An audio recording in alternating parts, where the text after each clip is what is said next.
नमस्कार, KTV news में आपका स्वागत है। मैं अनुष्का। तो आइए एक नजर डालते हैं शहर की प्रमुख सुर्खियों पर। ज्ञानवापी मामले में सिविल जज senior division fast track court में एएसआई ने नहीं जमा की रिपोर्ट।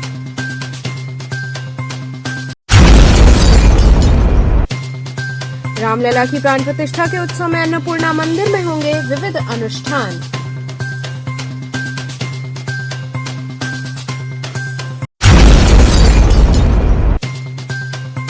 दशाश्वमेध व्यापार मंडल ने 22 जनवरी को उत्सव के रूप में मनाने की अपील की।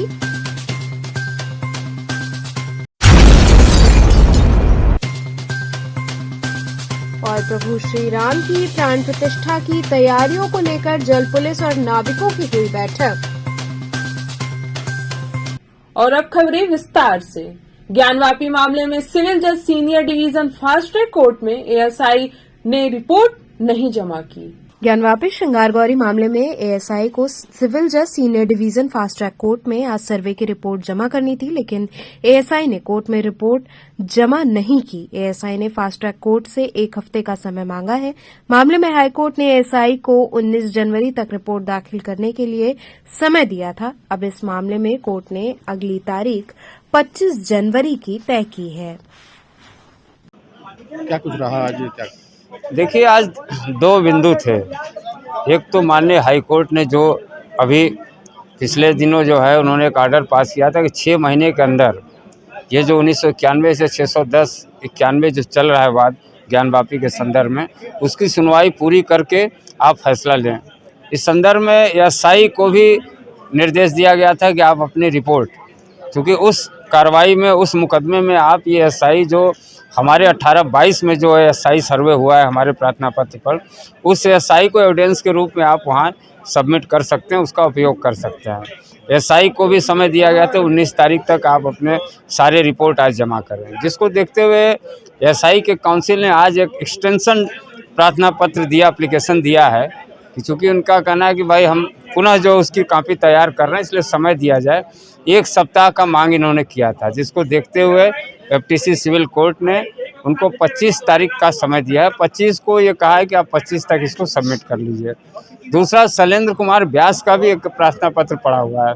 सोमनाथ व्यास 1991 के जो मुकदमे ज्ञानवापी के उस संदर्भ में वो वादी थे और उनकी मृत्यु हो चुकी थी। उनकी जगह जो है उनके अधिवक्ता रस्तोगी जी वाद मित्र की हैसियत से मुकदमा लड़ रहे हैं, जिसपे उन्होंने शैलेंद्र कुमार व्यास ने जो है उन्होंने आपत्ति लगाई कि उत्तराधिकारी, चूँकि हमारे वो पूर्वज थे, हमारे नाना थे, इस हैसियत से उस वाद जो मुकदमा वादी थे सोमनाथ व्यास, उनकी जगह हमको जो है सम्मिलित किया जाए और संशोधन करके हमारा नाम डाला जाए। इस पर भी सुनवाई होनी है। तो आज हम लोगों ने इस पर भी समय मांगा है और 25 तारीख को इस पर भी सुनवाई होगी। ये 2 इशू हैं, 2 बिंदु हैं। रामलला की प्राण प्रतिष्ठा के उत्सव में अन्नपूर्णा मंदिर में विविध अनुष्ठान होंगे। 22 जनवरी को अयोध्या में होने वाले प्रभु श्री राम की प्राण प्रतिष्ठा की खुशी काशी के सभी मठ मंदिरों में देखने को मिल रही है। ऐसा ही एक नजारा देखने को मिला अन्नपूर्णा मंदिर में। पूरे मंदिर प्रांगण को आकर्षक विद्युत झालरों से सजाया गया है। तरह तरह के कार्यक्रम के साथ अनेकों प्रकार के भोग लगाकर भक्तों में परोसे जा रहे हैं।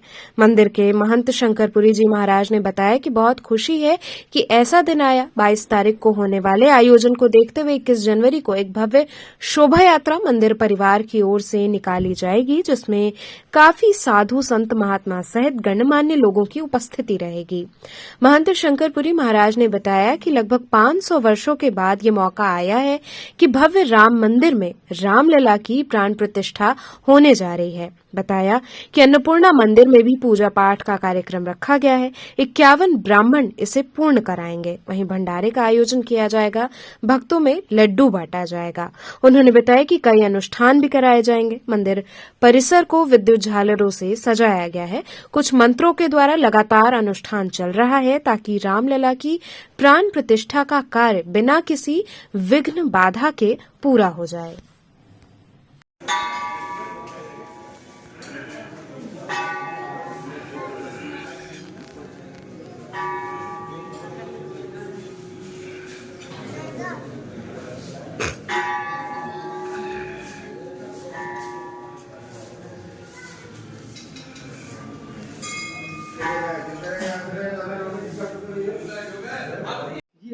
को लेकर कि क्या क्या विविध आयोजन किए जा रहे हैं अन्नपूर्णा मंदिर की ओर से?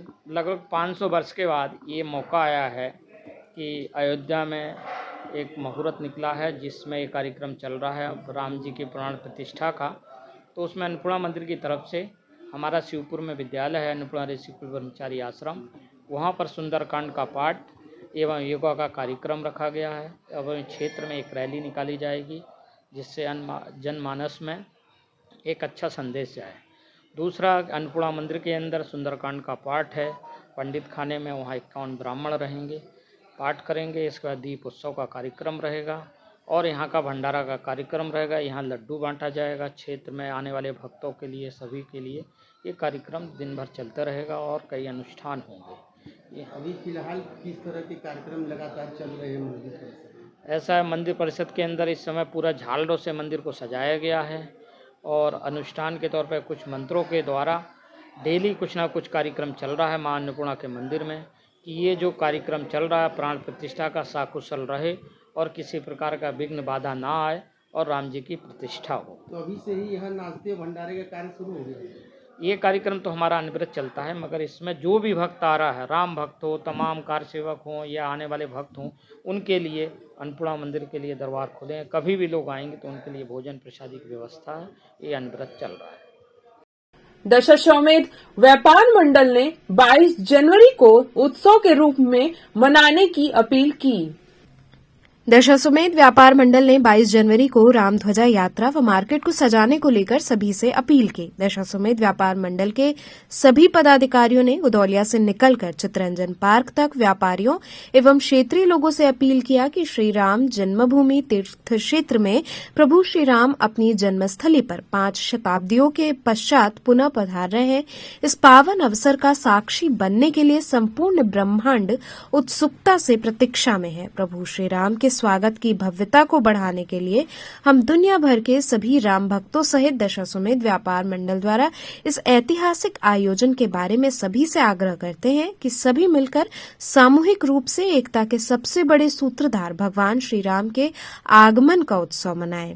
इस अवसर को विशेष और ऐतिहासिक बनाने के लिए 22 जनवरी को आप सभी अपने क्षेत्र के सभी प्रतिष्ठानों एवं आवासों पर दिवाली की तरह से श्री राम ध्वजा के साथ फूल मालाओं एवं रंग बिरंगे झालर व लाइट से सजाने के साथ अपने घरों एवं प्रतिष्ठानों में कम से कम 5 दीपक अवश्य जलाएं। कार्यक्रम में संस्था के संरक्षक श्री नारायण खेमका, अशोक जायसवाल, अध्यक्ष सुरेश तुलसियान, महामंत्री दीपक वासवानी आदि व्यापारी शामिल रहे।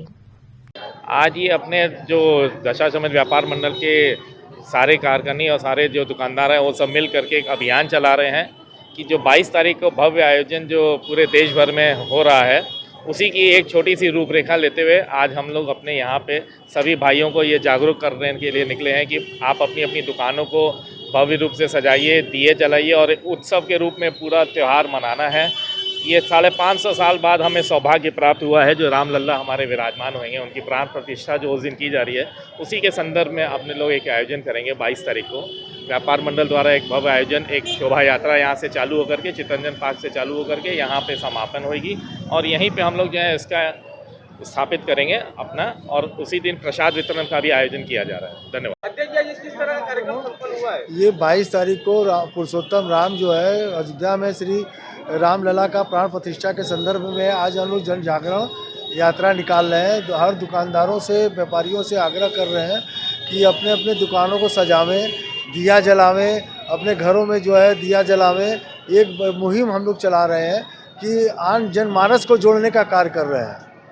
इस कार्यक्रम के माध्यम से मंडल कॉर्नर में लेके और न्यू जनरेशन, ये हम लोग 22 तारीख को जो है एक शोभा यात्रा निकालेंगे दोपहर 3 बजे, जो कि भव्य रूप से रामलला की मूर्ति रहेगी और उस पर जो रथ पे बैठा करके वो हम लोग गोदलिया से लेकर के चित्तरंजन पार्क से निकाल करके फिर गोदलिया पर उनको वहाँ पर स्थापित करेंगे और वहाँ पर महाआरती होगी और प्रसाद वितरण होगा और उनका जो है हम लोग उत्सव मनाएंगे।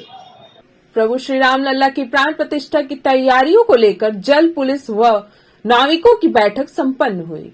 दशाश्वमेध स्थित जल पुलिस के प्रांगण में नाविक समाज, नगर निगम और जल पुलिस के साथ एक आवश्यक बैठक संपन्न हुई, जिसमें 22 जनवरी को अयोध्या में होने वाले श्री रामलला प्राण प्रतिष्ठा के उपलक्ष्य में एक विशाल शोभा यात्रा निकाली जाएगी, जिससे पूरा गंगा तट राममय उद्घोष से गुंजायमान होगा।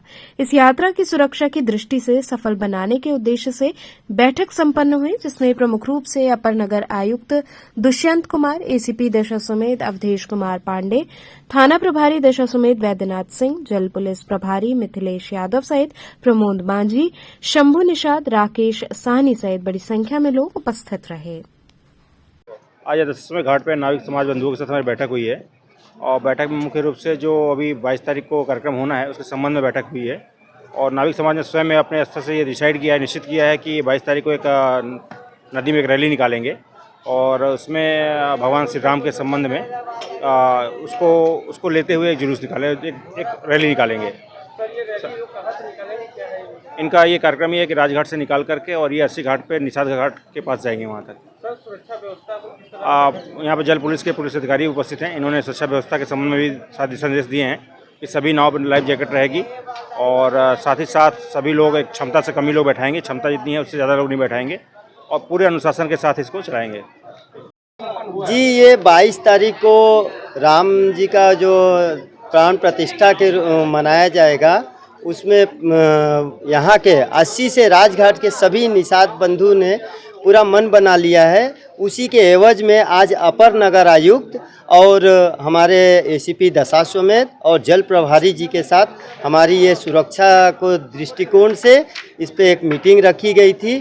उस 22 तारीख को हमारी वो जुलूस जो निषाद राज का जो जुलूस निकलेगा, राममय हो के कैसे निकलेगा, इस सारी चीज़ों पे वार्ता हुआ और इसको सफल बनाने के लिए 80 से राजघाट सभी माझी समाज प्रतिबद्ध हुए और उस दिन नावें फ्री में चलेंगी और उसमें काफ़ी लोग डीजे और राममय गाना गाते हुए 80 वहाँ राजघाट से स्टार्ट होके आपका निषाद राज घाट पे समापन किया जाएगा।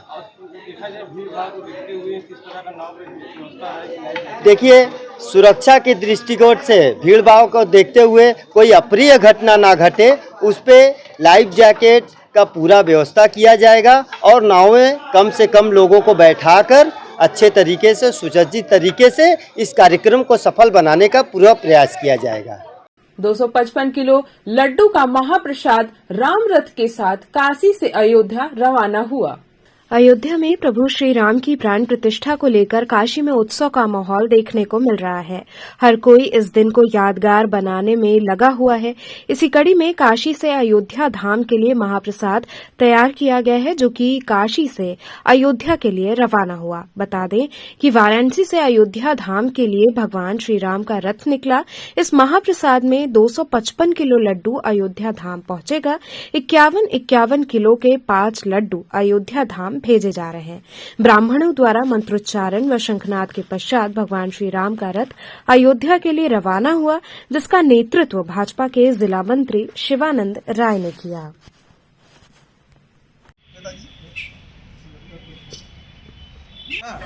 और इनका नंबर भी भेजे, अयोध्या है ना आप? बस हम पंडित जी लोगों को वहीं बाहर रोको से जा रहे हैं। हाँ, बाहर।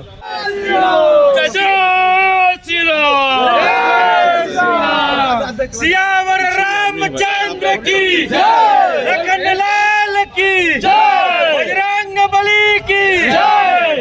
अयोध्या इतने 255 किलो लड्डू लेके क्या संदेश है? वर्षों के बाद हम लोगों का एक सपना साकार हो रहा है। अयोध्या में प्रभु श्री राम का मंदिर बनकर तैयार है। 22 जनवरी को प्रतिष्ठा होनी है। तो हमें हमारा भी एक संकल्प था, जब बनेगा राम मंदिर तो हम काशी से बाबा विश्वनाथ की नगरी से प्रसाद लेकर जाएंगे। तो हमने 51 किलो के 5 लड्डू 255 किलो का प्रभु श्री राम की नगरी अयोध्या के लिए काशी से बाबा विश्वनाथ की नगरी से ले जाने का और प्रभु श्री राम को अर्पण करने का संकल्प लिया था। तो आज मैं अभी निकल रहा हूँ और शाम को प्रभु श्री राम की नगरी अयोध्या पहुंचूंगा और ये 255 किलो का लड्डू प्रभु श्री राम के नगरी में अर्पण करूंगा, जो 22 जनवरी को इसका भोग लगेगा। और मैं सौभाग्यशाली हूँ कि इस शुभ अवसर को देख पा रहा हूँ और इस क्षण को, इससे बढ़िया क्षण हमारे जीवन में कुछ नहीं हो सकता।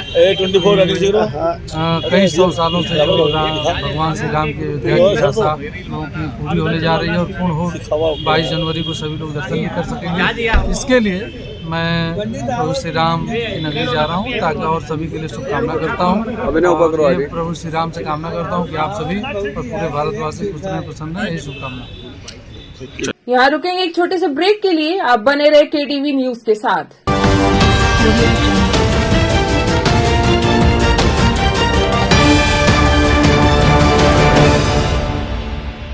खबरों से जुड़े रहने के लिए हमारे चैनल केटीवी वाराणसी को सब्सक्राइब करें और लेटेस्ट अपडेट्स के लिए बेल आइकन को प्रेस करें।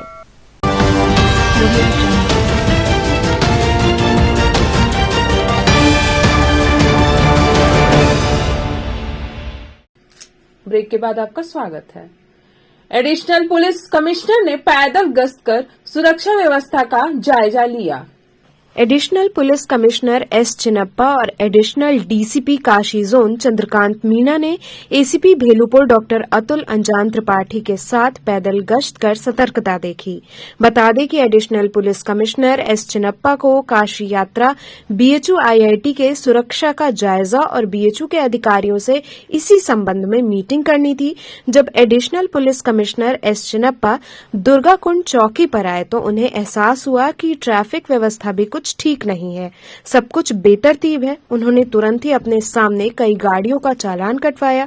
चालान कटते ही अफरा तफरी शुरू हो गई। तब एडिशनल पुलिस कमिश्नर ने संबंधित अधिकारियों को निर्देशित किया कि आगे से कोई भी वाहन बेतरतीब ढंग से कहीं भी खड़े न रहें, जिससे लोगों को परेशानी हो और वो जाम का कारण बने। दुर्गाकुंड से additional police commissioner S Chinnappa, additional DCP Kashi zone Chandrakant Meena और एसीपी भेलुपुर डॉक्टर अतुल अंजान त्रिपाठी ने पैदल गश्त करते हुए लंका सिंह द्वार तक गए। वहां से उनका काफिला मीटिंग में शामिल होने बीएचयू आईआईटी गेस्ट हाउस के लिए निकल गया। प्रदेश में क्या सुरक्षा व्यवस्था की गई है? आज एक रूटीन प्रक्रिया के तहत अब जो लंका और बेलूपुर एरिया में सभी अधिकारियों के साथ मार्च करवाया गया है और ये वाराणसी के सभी जगह करवाया जा रहा है, सतर्कता बरती जा रही है। बीएचयू डाफी नारायणपुर चौराहे के समक्ष सवलिया देवी क्लिनिक का उद्घाटन हुआ। बीएचयू डाफी रोड स्थित नारायणपुर चौराहे के पास सवलिया देवी क्लिनिक का उद्घाटन कैंट विधायक सौरभ श्रीवास्तव ने फीता काटकर किया। कार्यक्रम के दौरान कार्यक्रम में आए लोगों का ब्लड लेकर उनकी जांच की गई। इस क्लिनिक में डॉक्टर ए.के. श्रीवास्तव द्वारा ब्लड प्रेशर, शुगर, हृदय, पेट संबंधी रोगों का चेकअप किया जाएगा और रोगियों को उचित परामर्श दी जाएगी। Doctor A K. श्रीवास्तव ने बताया कि आज हमारे क्लिनिक का उद्घाटन है। उन्होंने बताया कि मैं सेवानिवृत्त हो चुका हूं तो कुछ समय इस क्लिनिक पर लोगों की सेवा के लिए रहूंगा। वहीं उद्घाटन करने पहुंचे कैंट विधायक सौरभ श्रीवास्तव ने कहा कि ये क्लिनिक लोगों के लिए काफी उपयोगी सिद्ध होगी, लोगों को उचित सलाह भी मिलेगी। एक सेवानिवृत्त डॉक्टर के कार्यकाल के दौरान अनुभव का लाभ मरीजों को मिलेगा।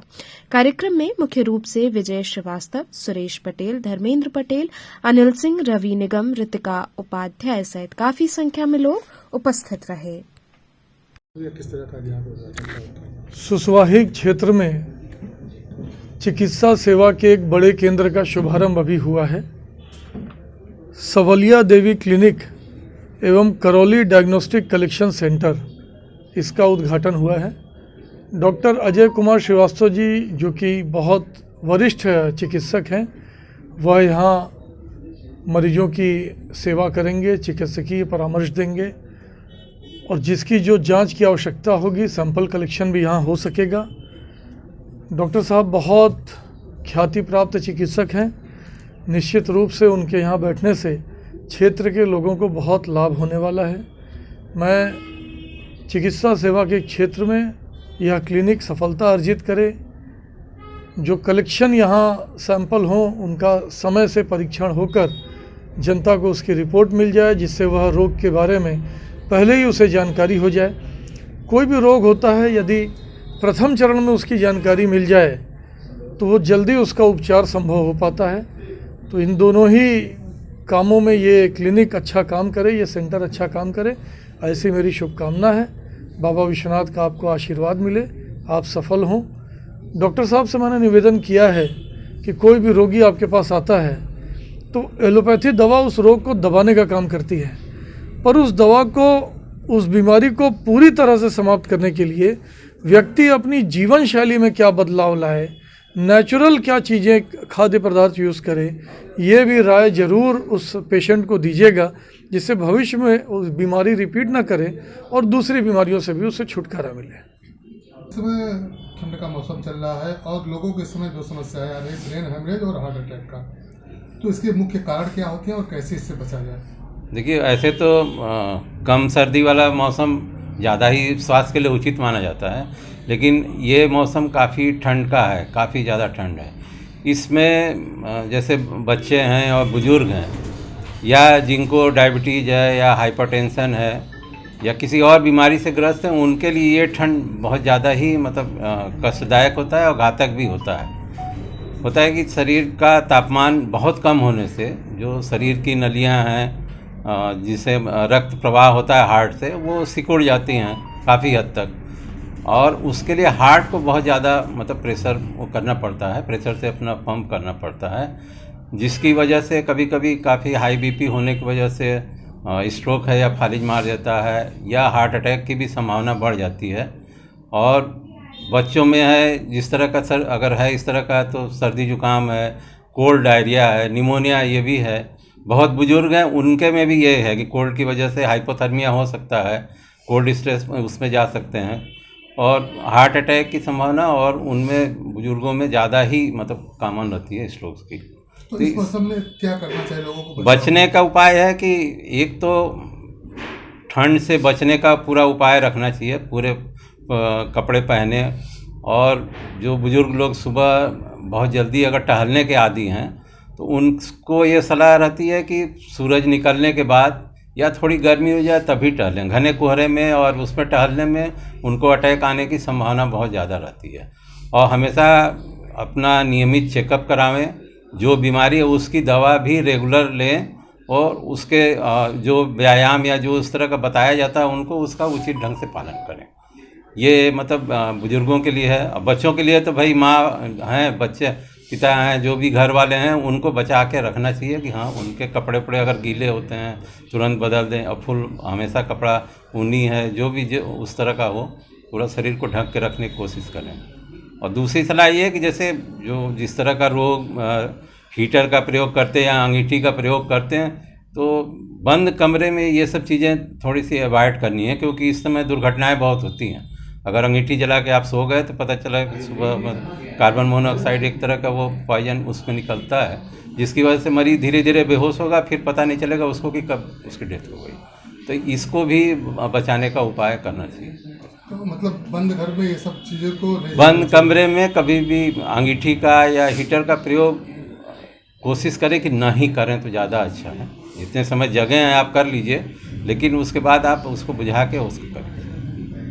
गर्म कपड़े पहनिए, रजाई ओढ़िए, कंबल ओढ़िए, जो भी है मतलब पूरी कोशिश करनी चाहिए।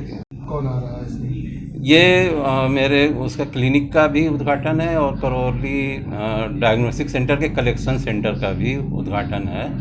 और चूँकि मैं सेवानिवृत्त हो चुका हूँ तो कुछ समय अपना इस क्लिनिक को मतलब देने के पर्पज़ से मैंने इसको ओपन करवा रहा हूँ। और उद्घाटन के लिए मुख्य अतिथि माननीय श्री सौरभ श्रीवास्तव जी हैं, विधायक कैंट हैं, वो उनको आमंत्रित किया गया है, वो अभी आ रहे होंगे।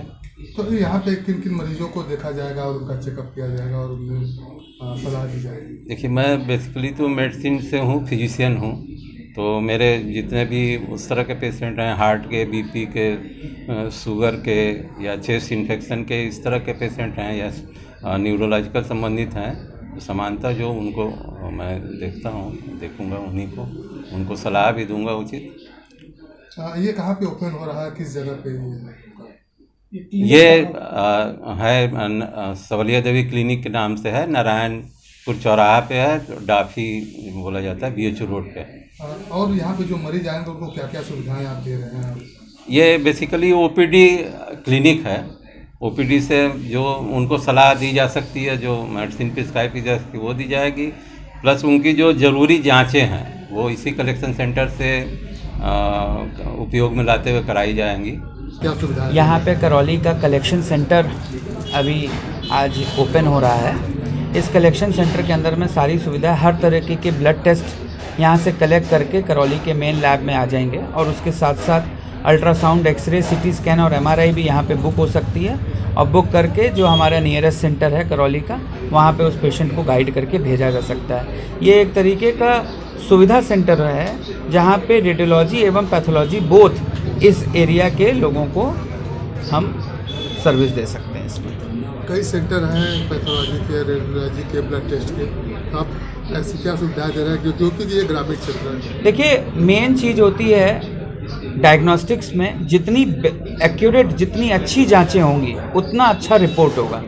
और जांच जो अच्छी होती है उसमें डॉक्टर कैसा है आपका, आपके मेडिकल इक्विपमेंट कैसे हैं, इन्हीं के ऊपर ये चीज़ होती है। और लास्ट 10 ईयर्स से करौली डायग्नोस्टिक्स हमेशा लेटेस्ट एडवांस्ड मशीन्स रखती है अपने पास में, और हमारे पास में 10 ईयर्स के एक्सपीरियंस पैथोलॉजिस्ट हैं, जिसकी वजह से हम लोग बेहतरीन से बेहतरीन क्वालिटी दे पाते हैं पेशेंट को। एक्यूरेसी हम देंगे तो पेशेंट का ट्रीटमेंट बहुत बेहतर हो पाएगा। बीएचयू के गोल्ड मेडलिस्ट सतीश कुमार ने सिक्के पर राम मंदिर की डिजाइन उकेरी। बीएचयू के पूर्व छात्र सतीश कुमार पटेल एक किसान परिवार से हैं। सतीश 3 भाई हैं और तीनों ही बीएचयू से गोल्ड मेडलिस्ट हैं। सतीश कुमार पटेल अयोध्या में बन रहे राम मंदिर का सिक्के पर डिजाइन तैयार किया है। इस डिजाइन को बीएचयू के कार्यक्रम में कैबिनेट मंत्री महेंद्र नाथ पांडे को भेंट किया है। इस सिक्के के बीच में राम मंदिर व इसके बाएं तरफ सूर्य और दाएं तरफ कमल बना है, जो सत्य के विजय का ज्ञान, शक्ति का प्रतीक दिखाया गया है। इस डिजाइन को जल रंग और एक्रिलिक रंग के माध्यम से 8 घंटे में तैयार किया गया है। सतीश कुमार पटेल के द्वारा बनी सिक्के पर दूसरी डिजाइन है। वार्ता के दौरान सतीश कुमार पटेल ने बताया कि मैं फाइन आर्ट का स्टूडेंट हूं, अब मैं काशी विश्वनाथ मंदिर का डिजाइन बना रहा हूं। उन्होंने बताया कि हमारे पिताजी किसान हैं और हम लोगों की स्थिति थोड़ी ठीक नहीं थी। काशी के सांसद और देश के प्रधानमंत्री से ये निवेदन करना चाहते हैं कि जो हम डिजाइन बनाए हैं उसको देख उसे विचार विमर्श करें और अगर उनको अच्छा लगता है तो हमें और डिजाइन बनाने के लिए आदेश दें। दरअसल मैं फाइन आर्ट का स्टूडेंट हूँ, मास्टर बीएचयू सिमगा है। तो मैं पहले से ही सोचता था कुछ अपनी एक नई पहचान बनाए ताकि लोग मुझे जाने और बीएचयू को भी कोई भी मालूम करे कि कैसे हुआ है। तो मैंने जाने कि बीएचयू का भी नाम इसमें आए। तो मैंने इसके पहले आईआईटी बीएचयू का सिक्के का डिज़ाइन किया था, वो दिया। फिर राम मंदिर अयोध्या का बनाया है, मैंने वो महन सर को दिया है। अब मैं काशी विश्वनाथ मंदिर जो है बीएचयू बनारस में, मैं उसकी डिज़ाइन बना रहा हूँ। अभी फिलहाल जो है 22 जनवरी को अयोध्या में रामलला विराजमान होने वाले हैं, उनका मंदिर बन रहा, तो क्या उस संबंध में भी आपने डिजाइन किया है? और वो डिजाइन किया तो किसको दिया है आपने? मैंने कैबिनेट मंत्री महेंद्र नाथ पांडे सर को दिया था। उसमें मैंने राम मंदिर जो अयोध्या में बन रही है, मैंने उसका डिजाइन तैयार किया है। और एक उसके बाएं तरफ मैंने सूर्य बनाया है, दाएं तरफ कमल बनाया है, जो सकारात्मक विचार, सत्य और विजय के प्रतीक दर्शाते हैं। तो किस तरह से आपके मन में ये विचार आया कि जो है इस तरह का बनाना चाहिए या इस तरह के सिक्के जो है चलने चाहिए, चलन में रहने चाहिए? मेरे मन में ये विचार इसलिए आया कि अब मतलब लोगों ने बहुत सी चीज़ों को बनाया है, तो क्यों ना मैं अपनी एक अलग पहचान बनाऊं, ताकि लोगों को लगे कि हाँ इन्होंने मतलब ऐसा कुछ कार्य किया जिससे हमारे मम्मी पापा और हमारे जो सहयोगी हैं उन लोग को गर्व महसूस हो। कितने आप भाई बहन हैं और फैमिली बैकग्राउंड क्या है आपका? हमारा फैमिली बैकग्राउंड, पापा किसान है और 3 भाई हैं, तीनों लोग बीएचयू में पढ़े हैं, गोल्ड मेडलिस्ट हैं। और पापा किसान थे तो थोड़ा हम लोग की स्थिति सही नहीं थी, अब थोड़ी बहुत सुधार हुआ है। तो आगे क्या कर रहे हैं अभी और क्या करने की इच्छा है आपको? आगे गवर्नमेंट टीचर बनने के है, जिसमें बच्चों को बहुत सारे फ्री में ही हम लोग सेवा देते हैं। जैसे फ्री में कोचिंग चलाते हैं और उन्हें फ्री में पढ़ाते हैं, पैसे नहीं लेते हैं।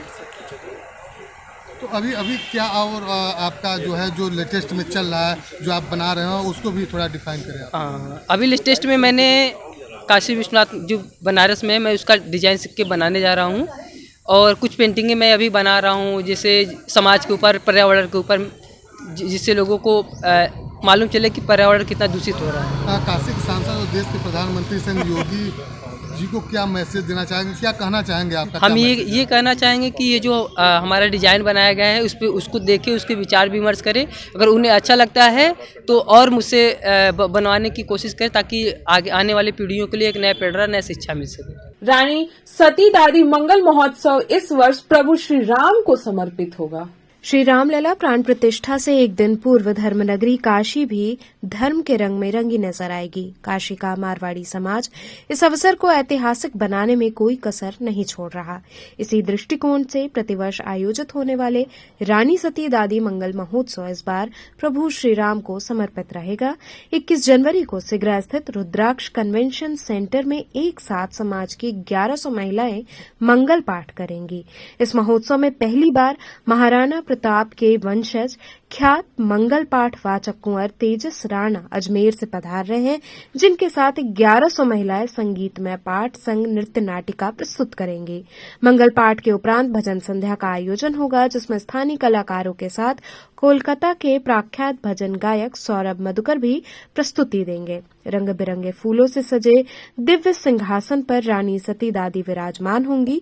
इसके साथ ही दादी को 56 भोग लगाया जाएगा। ये जानकारी शुक्रवार को लक्सा स्थित मारवाड़ी समाज भवन में आयोजित पत्रकार वार्ता में संस्था के पदाधिकारियों ने दी।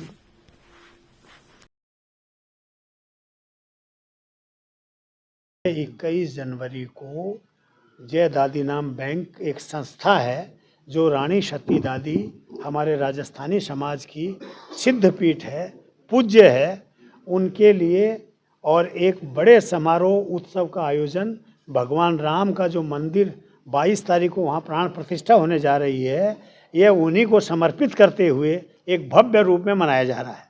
इस कार्यक्रम में 1100 महिलाएं, जितना रुद्राक्ष कन्वेंशन सेंटर में जगह है फुल हो गई, एक वेश में, यानी एक तरह की साड़ी दुपट्टा आपको साल मिलेगी। और बाकी समाज की महिलाएं जो हैं, अब चूँकि जगह की एक जगह सीमित है तो आपको एक अलग नज़ारा दिखाई देगा। तो हम लोग सुबह जो है पहले रुद्राभिषेक, जो आज इसके अध्यक्ष हैं जय दादी नाम बैंक के श्री प्रदीप जी तुलसियान सपत्निक, रुद्राभिषेक करेंगे। रुद्राभिषेक के बाद दीप प्रज्वलन से कार्यक्रम प्रारंभ होगा। प्रारंभ में इस मंगल पाठ में ऐसी मान्यता है कि महिलाएं जो हैं वो इसको बहुत चाव से, बहुत श्रद्धा से और पूरे समय सुनती हैं। तो देश में जो सबसे आज हमारे राजस्थानी समाज में आज इस कार्यक्रम के सबसे बड़े कथा है या आप मंगल पाठ करने वाले वाचक हैं, वो हैं राणा प्रताप के वंशज तेजस राणा जी, उनके मुखार बिंदु से होगा। तत्पश्चात जब मंगल पाठ समाप्त होगा सायंकाल और 5 बजे के बाद, और सौरभ मधुकर जो आज भजन में हमारे विशेष रूप से जो हमारे देव हैं, विशेष रूप से साला सर जी हैं, रानी सती दादी हैं, आपके इसके अलावा श्याम प्रभु हैं, उनके भजनों से उन लोगों को और मन सबका लुभाएंगे, करेंगे। बहुत भव्य कार्यक्रम है। रुद्राक्ष में जगह नहीं है, नहीं तो हजारों और हो जाते। इसमें बनारस के मारवाड़ी समाज के लोग हैं, पूर्वांचल के अगल बगल जिलों के लोग आ रहे हैं, जो हमारे समाज के अगल बगल जिले हैं, जनपद हैं, उनके लोग भी आ रहे हैं। तो जगह सीमित है, इसलिए बहुत सीमित रूप से इसको रखा गया, लेकिन बहुत भव्यता के साथ भव्यतम कार्यक्रम है। तो चलते चलते पुनः एक नजर डालते हैं शहर की प्रमुख सुर्खियों पर। ज्ञानवापी मामले में सिविल जज senior division fast track court में एसआई ने नहीं जमा की रिपोर्ट।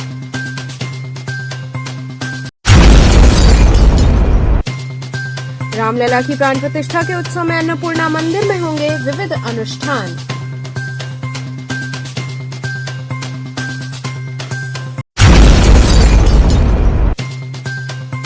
दशाश्वमेध व्यापार मंडल ने 22 जनवरी को उत्सव के रूप में मनाने की अपील की।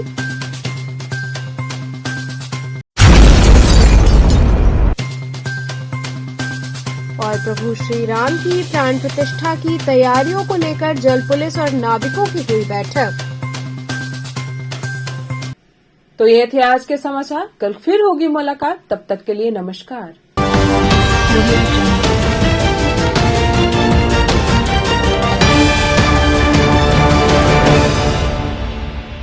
खबरों से जुड़े रहने के लिए हमारे चैनल KTV वाराणसी को सब्सक्राइब करें और लेटेस्ट अपडेट्स के लिए बेल आइकन को प्रेस करें।